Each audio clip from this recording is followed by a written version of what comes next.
I was going to build up to this before I do it, but I'm sort of going to address it now before it gets out of hand. Bill, this is a response to someone named Bill J. This is great. His comments are such, and I'm probably not going to record them all. They're pretty damn long. This is great except for the parts that are wrong. He's talking about me explaining that concrete is strong in tension. All right. First, whoever told you that concrete tension strength is neglected, his spelling, in concrete design is wrong. Okay. Well, you just told me something about yourself right there with that statement, right? Sure, you cannot design a hanger in reinforced concrete. So they're doing straw man now. So if you're going to communicate with me, don't do straw man. Stay focused on my video content I'm presenting. It's staged. Don't be that little kid in the room that says, oh, you're wrong because you know where we're going with it. And that's not the way I do this. I do it in stages, stepping up to where we're going to go. You're doing straw man now. I didn't talk about concrete in a hanger yet. And I will not talk about it in that capacity besides in the FIU bridge collapse where I talked about concrete and the columns being in tension and how they used post-tension bars to reverse that and put them in compression. That was number 11 in the FIU bridge system, which fractured all to hell in a tension failure because of sagging in the deck. All right. Not slide failure, as they stated. That would be compressive, and if it was sliding, there were 2 steel bars in there that it would have to destroy the column as they slid. And yet, that's the claim that they're making. Why is that important? Because this is the same thing that's going to happen here. Not the same, but let me get to this comment first. So I'm triggered by it because you've made a couple of comments like this in the past. I've just ignored you, but I'm going to address it a little bit. Vertical shear forces applied to concrete beams or slab become pure tension forces acting at a 45-degree angle. Forces do like 45-degree angles. Over here we got my man Dr. Patel, right?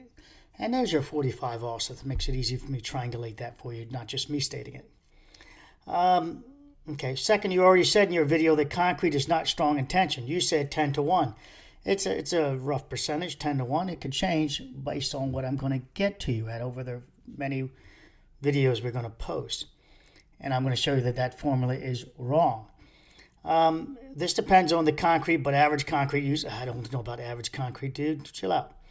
The only concrete design that neglects tension capacity of concrete is beam bending.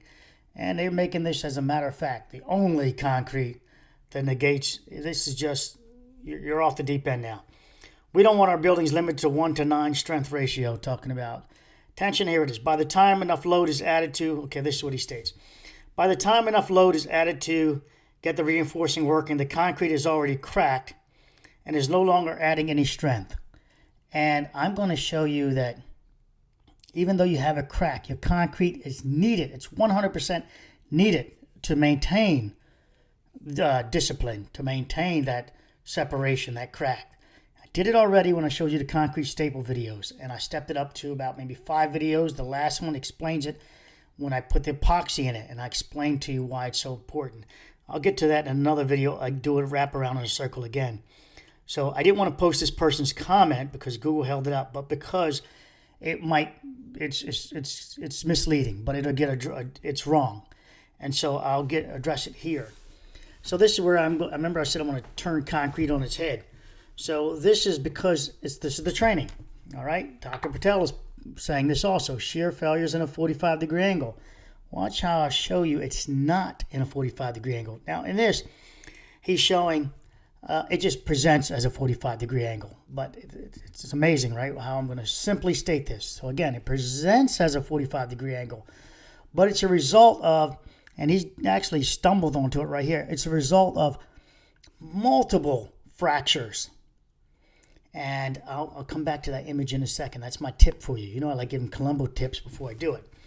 Let's go to this person's video, a university, where they talk about the reinforcement, how they're going to use sensors in the steel and sensors at the top. There's another video I'm trying to find with the bending steel, and those sensors are very, very awesomely awesome for my content. I just lost it.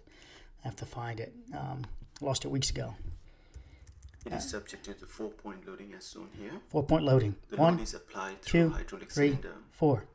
The load cell Load measures cell. the load applied. Let's let them narrate. Rigidity measures the mid-span deflection. There are 2 strain Over my gauges nose. attached to the beam. Strain gauges. The first one is on the concrete surface to measure the compressive strain. So the first one's on the concrete surface right here. Here's the first defect of this, and this is what schools and universities teach, that he's decided that this is where the strain will take place the most. That it's here because you just decide that that has the most deflection in it. Well, I would argue that it could be over here or over here, but they're picking here. But more so, it's down here because these are not real life. This will not be able to pivot up. So it will change as this force is applied. It will change its reaction locations. There is no beam that's just sitting on the top and this much load's applied to it without having more anchorage to it, whether it be lateral bracing or just dead load on top of it, another column, or distributed. This is not typical at all. Strain on the concrete. The second strain gauge is attached to the steel. So you get second strain gauge is in the steel, not in the concrete below. It's in the steel. So when we look for the fractures here, where it's not, it would already. The tension in the concrete has already taken place when he finally starts getting reading in the steel. Tension to measure the tensile strain in the steel. So his is about steel. All the data is fed into the All right, data so let's fast forward a little bit. This beam B has the dimensions as shown here. Okay, let's go. I'm going to pause it. 18, I'm going to do 32 and a half, $35. Oh, sorry, guys. 32, 50, 30, How do I get rid of that? 32 and a half, 32 and a half, Hold on. $3,500 here. I'm being 32. Okay, that's an auction I'm listening to in the background. Sorry, that was a nice little change, wasn't it? Here we go.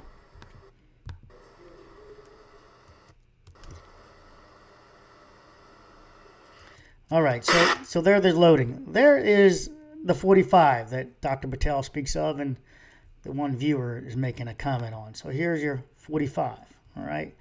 But what do you notice? Well, it's not just a 45. There's steel inside here. This matters. I did not say it was steel reinforced yet in my formulation to you. So I'm going to jump the line a little bit, let this guy jump the line and communicate that the steel, it just changes the dynamics of concrete. But what I'm arguing is that tension in concrete, not with steel reinforcement. This changes the dynamics of it, all right? It changes the dynamics of the behavior of it. But we still get this 45 in this case. And let's back it up. I want you to take note of the 45. I'm being clever right now, guys. I'm pointing you, and I'm robbing a bank, I call it. I'm looking and smiling in your face, but handing a note saying that, it's a stick up. So I'm being clever again. Look at the 45. In reality, I want you also to take note of this. Here's your 45. But what happened here? The forces in the rebar, the reinforcement, was so strained, they met each other. They met each other in that concrete thickness of 150 millimeters, which is approximately 6 inches wide. Those forces crossed each other's path. So here's the rebar as we look down from the end of this guy. When that strain was bending this column down, this beam down rather, those forces, they came across. They married up. When they were straining down, they also created a parallel strain across from each other. Parallel from each other in a plane. And you can see it here as it's revealed. No concrete standing in the middle of it. What the hell? I have no idea how this guy is able to get... Hold on, guys. I have no idea how that's able to get over our video here. Okay, it does not have side shift. That is a correction. Okay, I have no idea how that's able to get over our content. Let's go back to it again. I paused it this time. Apparently, the app has permission to jump, to overlay over top of what we're doing, it's called. So the, or come to front, it's called. So every time they change a position, something for sale, the app gets asks for new permission and is granted by this, what I'm using, this, we're on the same not like Google Chrome, but Brave. They obviously have permission from Brave to come to front. Overlay top of everything else, the audio, not the video, obviously. So over here, we have the forces parallel to each other, and they create this break here. So not only is the tension, let's say the shear failure, okay? Let's call it the shear failure. But there's a lateral shear here that these forces parted it beautifully, didn't it? Parted it beautifully, based on their both being on this how they reacted. And here's your fulcrum right here. There's your fulcrum. It's not out here. It's not out there. This steel was able to act in a cantilever capacity. So this is where I'm changing the 45 thing. It's not over to here. It acts as a cantilever capacity, able to resist to quite some degree. Now let's go to before it abruptly burst. Now it abruptly burst, but there's a caveat to that. It's going to be a handoff. In this case, it's all the forces are equal across the side here, and then I believe the forces are then working from here up to our point here. And this is just the bottom steel over there, no top steel or hangers or stirrups. So we have that's another video to show that content. But what's happening here is as it's bursting, it's handing the first crack is at the bottom. So then the new dimensions of the steel, of the concrete, I want you to imagine in micro slow motion if you could. So here is the first, let's do this. 141. What the hell? I'm going to have to close the tab out because I really can't tolerate that. They have permission to write over again, or they just stopped. And I muted it also. So then, and it took me forever to get to that thing to work. Wait a minute. I should be able to stop the damn thing. Let me pull it over here for a second. I think it's at the top. Yeah. That should take care of the overlay, I think. All right, let's go back to right here. So we're going to put him in the background, Dr. Patel here. So what happens is the forces, he's got it going this way, but the burst also happened here in real life. See it here? And then look at his break without reinforcement. It has it this way. That's true too. But it's not just meeting from here and then going up there. It wanted to fracture over here, but some of this strength is acting like a cantilever capacity. It's able to support it and transfer its strongest load based on the load that's being applied to it to wherever it resolves, wherever the crack shows. So it can be different for each building, each loading dynamics. So that in one image it can be here, and another one it can be a little closer and even further out. This is a drawing, so it's not. It's kind of true in his brain. He knows to not put it out to here, right to the point loading, because it doesn't do that. I haven't found it doing that at all. You'd have to be very close, I think, and maybe that's a weird one. And it would have to be breaking on one side only to show that. Let's do this. Let's go back here. So here's your fracture. I'm going to grab this fracture, and there's that rebar there. There's the top of the fracture. Now what's left is this. Oops. Yeah, it's very hard to do. I'm going to do this. Ooh, yeah. I'm trying to grab it. So now what's left is this part above, this section above all of this. And so when it's still being loaded, now it says, okay, it's loading down. Its forces are still on it, applied this way. But this time, it shifts it over just a little bit. And it says, okay, now it's left. And this all happens in a split moment. It says, now it's left is that. And then that load then keep getting applied. It moves over again. Now this left is that. You see where this is going? It moves over before it finally is able to finish itself. And deleting. Finish itself at the very, the way you see it. It gets so far up and then it just bursts the rest off. Down here is your beginning. When you see this fracture, that's your fulcrum. You son of a... Take care of that. So, yeah, they got some hell of override permissions because I stopped it. All right, so back to here. So save. back to here, what's really going on is that it's handing off. Remember I said it's handing off? It's handing off its fracture. And each time it's a little bit, the cross-section is reduced. And it hands it off closer to where the loading is. And that's why it's working its way back. It's not all in one as it presents as here. Oh, look, it's just a single. No, there's other dynamics going on here. You see the fracture all the way down that rebar? That was a huge amount of tension that was taking place there before it burst apart. And then this over here is the transfer. Now, I have another video, this isn't it, where it's actually slowed down. Or maybe it's this one. Let's see. There's a scale. Let's see if he does the... Let me see.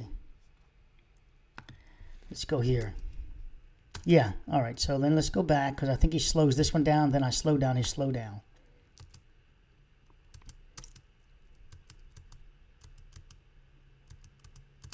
Okay, so let's do that. Let's go back. And then it releases.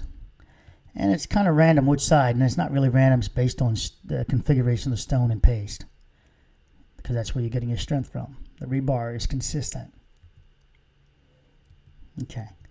So there's your reaction, your bursting, and this is acting as you can see the forces are greater here, and they're working their way back. How do we know that? Look at the triangle.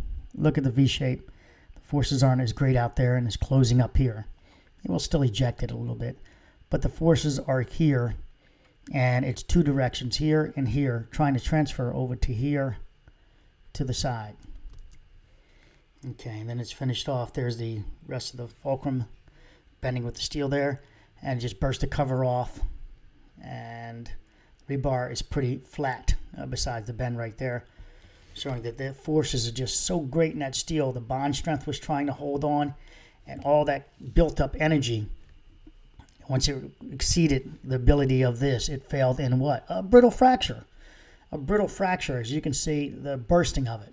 It's brittle. It's real fast. It's abrupt, and this same in this direction too. And I'm going to load. This has a lot more story behind it, but I wanted to give the quick, so you know where we're going with it. But it will have supporting data behind it. You just have to bear with me. And there's their deflect the rebar energy. Looks like it might have a moment down, or maybe that pushing up in the air fractured it right here. As this pushed down, it created a fulcrum there maybe. All right, so yeah, this pushed down because it's tight here and opening here. So when it pushed down, actually the tension was at the top. It broke it free from the rebar and then pivoted because we have a gap here. These gaps matter. They tell the story of and how they configure it. They tell the story of what's going on.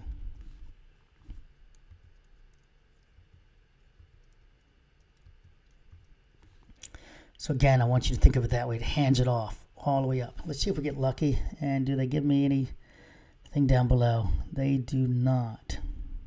What's this junk? Gosh, I just don't really, I don't care who's talking this stuff. Comedy, whatever. Sorry, let me just get rid of a couple of this. Looks like I'm stuck with singers. Forget that. Resisting bending. Okay, think up.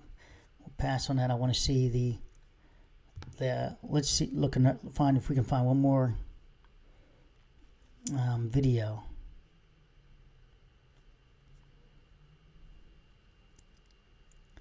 I don't think the stirrups are right. Let's see, that's Tyler. Okay. Even though you see the red doesn't mean I'll watch it all the way through. Oh, this might be it here. Let's go with this one. 137 in slow-mo, Material Labs online. Let's go with narration of it. And there's your load cells, each one. Configuration of the steel. 2 bars down low, 63 by 130 millimeters. Stirrups applied. And load points, rollers, fixed to one roller at the other end. All right, so now this reaction doesn't happen. It looks like reinforcement going all the way through, like post-tension bars going through. All right, so they're parallel. The forces are parallel here on the gauging. There's a strain gauge there showing the amount of deflection between these two. Right here. Pressure going up, deflection going up. But the problem is right here. This doesn't happen. It does. Let me back that up. I'm trying to back it up. This doesn't happen. You don't get to roll that edge up. Let's go back. Let's go back again. Okay, roll it. Roll it. Roll the tape. It's playing. All right, so there it is flat on this one. Let's watch this one. And it's a roller. It's going to break on the other end, but let's watch this end. So that's rotating up. And it even shift, but we already got our failure. There's our bursting I talked about. There's the rebar reinforcement. It looks like it had 2 moments to fracture, I would guess. Out here first, and then the loads kept applying, and this was the secondary burst along that strain energy of the on the concrete and the bonding edge energy of this. Yeah, and then that created that moment there. This is part of my, let's go back, part of my, okay, there it goes off. So a little bit of torque action this way. So doing that energy, I would say the left failed first and the right failed with more explosive energy, the right furthest away, to give us that torque towards us. Oh, wait a minute, that's a bounce. No. Yeah, it goes up in the air, started rotating already. So it's already torquing towards us. The top of it here. So it tells you how the concrete even behaved in this one. Okay, there we go. So there's our closed end down here. There's our fracture. Again, photography-wise, this is showing the frame, the sensor can help us tell you the speed of it by what's more in focused. So this is obviously moving at a higher frequency than down here. That's why the sensor can pick it up. This one has got too many frames per second to process for us. So the more blurred it is, the more speed it's captured at that time. The coloring is a problem. So if you put some bullseyes on here, that would have really helped with the sensor. And there's our burst. Our secondary burst into the air also.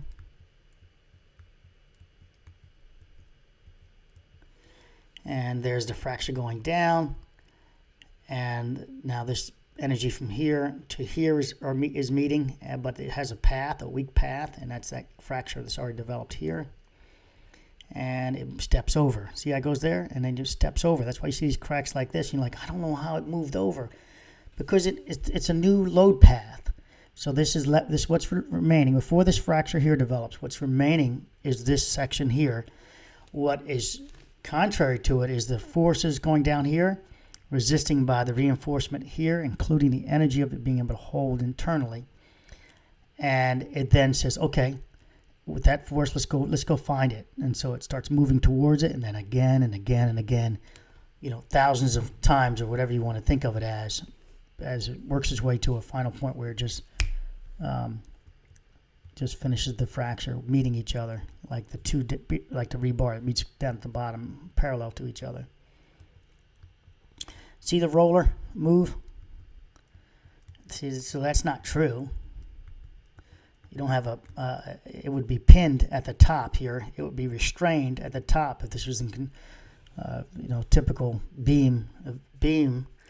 It's holding something above, or it's a portal area, but then you wouldn't have this load to cause that reaction. So to have this, it's going to have something that's restraining it also. So that's going to change how it behaves in failure here. This failure wouldn't look like this in real life. It wouldn't look like that because you can't get the uplift. You would have a restraint here, and so the failure would present differently. And I'll get to that, and I'll give you a tip for my people like tracking down stuff. Bridges in the night, exchanging loads. Bridges in the night, exchanging glances. So there's your hint. I guess I'll give you a little stronger one than that. Load testing. Load testing bridges. There's your hint. All right. So that's the one we just went through on that one. And I'll go back one. Yeah, I said I would end it. That was that one. Oh. I think I like this one too. I'm looking for the one that's slow motion.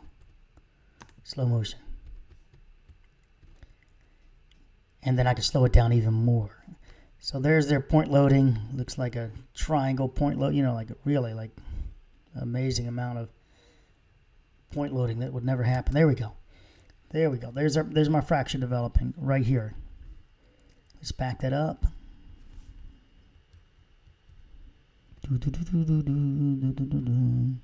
Well, let's let it play first so you can see it. See it developing, and it's working over. Remember, it's handing off as it does it. And your version of it, it looks like a abrupt, fast failure, but it's not. It's handing off. They're loading this very slowly in this concrete reinforcement. This might have stirrups in it. Is able to hold it together longer to give us that evaluation. Now, here it is here. So whichever one beats to the top beats it to the top is the one that fails. And there's our parallel, and this will look like the H-beam on the failure at Champlain CTS. And there's our development fracture going down our reinforcement this direction. I would pretty much assume. Looking at both sides, it's pretty parallel. It's a pretty stubby little beam. This is flat here. It might be lifting up right about there. Remember, that would have been confined, and it would have present more closely to this plane. Okay. There we go. So there's now it's at the bottom. So this probably got stirrups. Don't want to look at it, see the answer. Still loading. They met each other. Stretchy. Rebar is doing a lot of work. Yeah, I'm going to guess stirrups are in here, and part of the top rebar is even doing work at this point. Let's see if we can cut to the chase.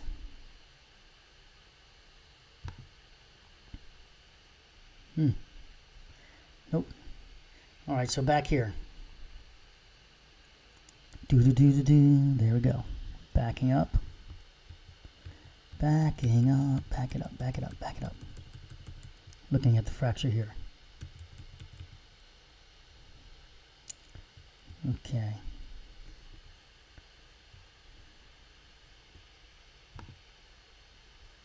So it looks like no fracture. We're looking. And right about there, looks like it's developed. There it goes. And that would be this direction. So there we have our forces going up.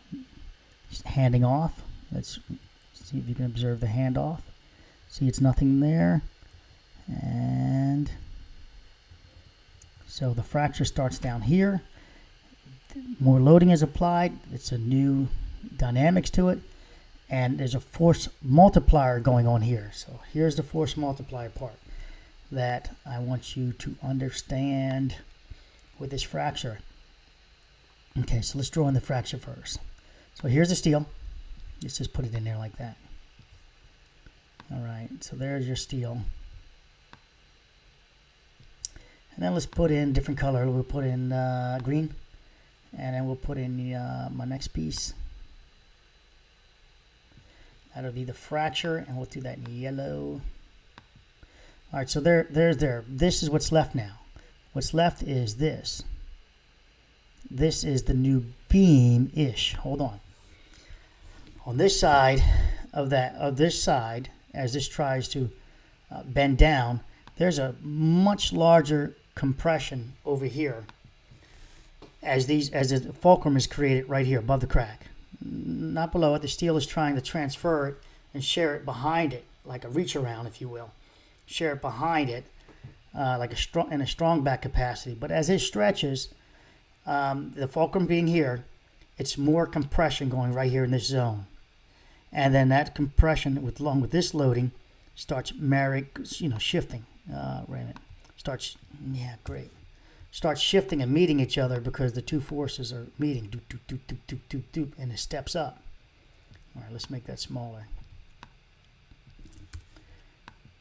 Okay, so it's starting, well, in this case, the crack's down here.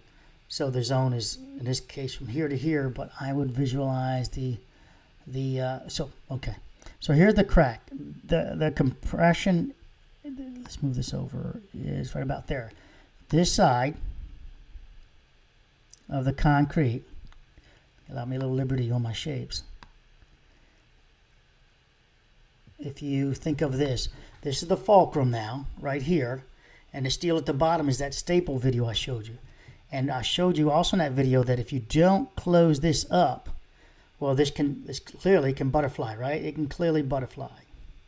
Exaggeration, of course, but it can clearly butterfly because of the big gap between it. This big gap. That gap doesn't exist. Because that gap doesn't exist, the forces are still trying to push each other here on each other at that point there, creating a lot of compression here, and a lot of compression also helps with the fracturing. But as the fracturing is happening, it's shifting over. So it's there, but it's not all the way up to the top. It's meeting this other weird force that's over here. The other weird one, which is this one up here, this triangle force here is what I'm driving at, which is crazy point loading. And so then it shifts, and then as a new moment is created based on the steel and paste and how the steel is reacting, and now it's further away from its original crack. So now the more compression is working up top, more compression, and so it shifts over, and then it shifts over. Imagine the opposite side of this again. And why that cracks matter up the top there, why you want to fill them in with epoxy, so if you see cracks up there, it's also telling you have spalling, also telling you have a reaction going on. If you get spalling up here, it's telling you you're getting deflection to cause this spalling up here. If you had rebar up there, it would spall. Concrete, it might be a very light small, forget it. I'm owning it now. Very light small, spall.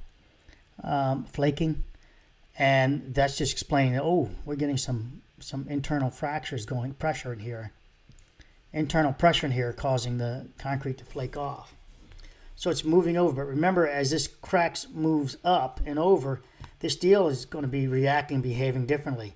Because it's open down here, this now becomes the just grip force, if you will, on this side of the rebar, and this side also, with the fulcrum here where the fracture is, where it's opening, and a compressive moment at the top of this, at the top part of the steel, trying to keep it from buckling in. Okay, hopefully I didn't confuse you. Probably did. I probably jumped to this video content too soon, and maybe should have stacked the data up a lot more before we got here. But let's just show you where you're going, and let's get you there.